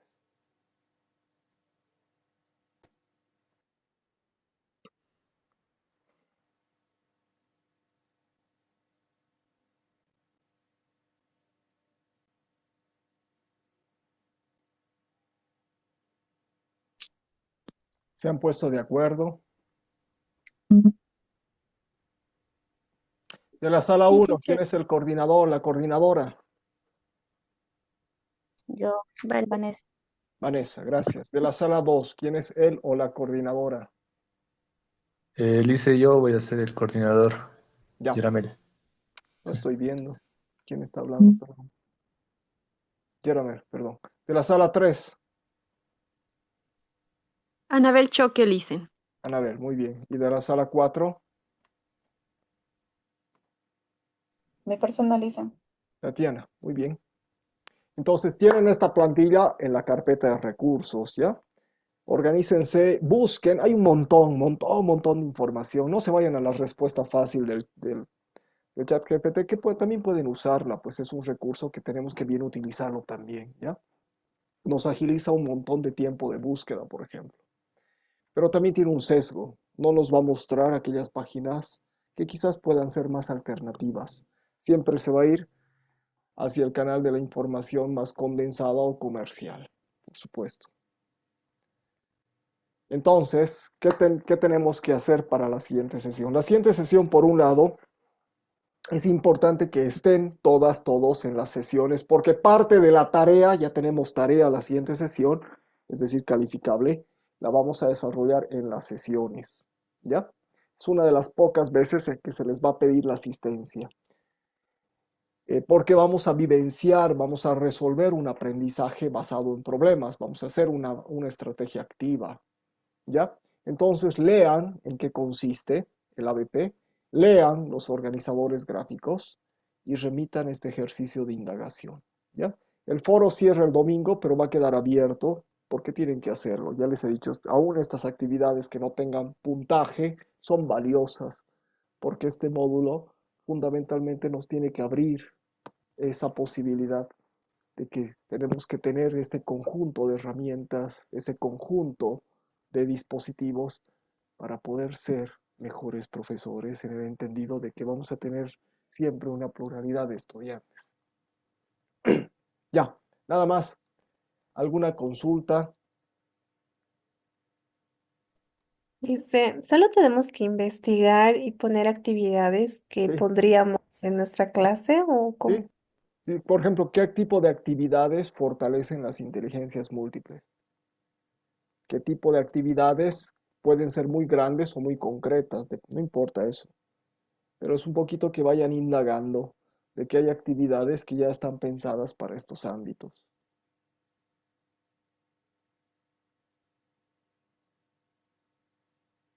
Está bien, Lice, En esta gracias. misma planilla, ¿no es así, licenciado?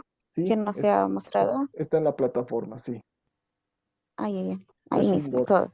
Sí, es un Word. ¿Ya? Y lo cargan, mejor si lo cargan como PDF, así no se desconfigura, porque entre los Words, en las versiones, siempre aparece algo medio raro. Prefiero que lo carguen como PDF. Ok, ya está Lice, el foro 2 habilitado, ya para que lo carguen los coordinadores o las coordinadoras. Grover, hasta el domingo, hasta medianoche o hasta el lunes hay que subir, Lice. hasta el domingo está abierto el foro, pero va a seguir abierto. Lo pueden hacer hasta el martes, ¿ya? Hasta antes de la clase, Lice. Sí, exactamente, porque ahí la vamos a retroalimentar. Ah, ya, está bien, gracias. Ya pues, que estén bien, que tengan buen fin de semana. ¿Ya? Buenas noches. Hasta luego. Buenas Buenas noches. noches. Buenas noches, Lice. Lice.